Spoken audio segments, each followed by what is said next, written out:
জম্মুতে নিয়ন্ত্রণ রেখা বরাবর পাকিস্তানি বাহিনী বিনা উস্কানিতে গুলি চালিয়েছে বলে অভিযোগ করেছে ভারতের বর্ডার সিকিউরিটি ফোর্স। বুধবারের এই ঘটনায় বিএসএফ এর এক জওয়ান আহত হয়েছেন বলে জানা গেছে।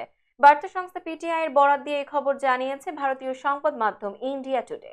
প্রতিবেদনে বলা হয়, ভারতীয় সেনারা এলওসির ওপার থেকে বিনা উস্কানিতে গুলি চালানোয় পাকিস্তানি রেঞ্জারদের উপযুক্ত জবাব দিয়েছে। তবে অপর পক্ষে পাকিস্তানে তাৎক্ষণিকভাবে কোনো হতাহতের খবর পাওয়া যায়নি। বিএসএফ এর একজন মুখপাত্রকে উদ্ধৃত করে পিটিআই বলেছে, রাত 2:35 দিকে সীমান্তের ওপার থেকে আখনুর এলাকায় বিনা উস্কানিতে গুলি চালানোর একটি ঘটনা ঘটে। বিএসএফ এর যথাযথ জবাব দিয়েছে। পাকিস্তানি বাহিনীর গুলিতে একজন বিএসএফ জওয়ান আহত হয়েছে। তিনি আরো জানান, পাকিস্তানি বাহিনীর আক্রমণের পর আন্তর্জাতিক সীমান্ত এবং এলওসি বরাবর ভারতীয় সেনাদের উচ্চ সতর্কতায় রাখা হয়েছে। উল্লেখ্য, ভারত পাকিস্তান যুদ্ধবিরতি চুক্তি নবায়ন করার পর 2021 সাল থেকে এই চুক্তি লঙ্ঘনের তেমন কোনো ঘটনা ঘটেনি।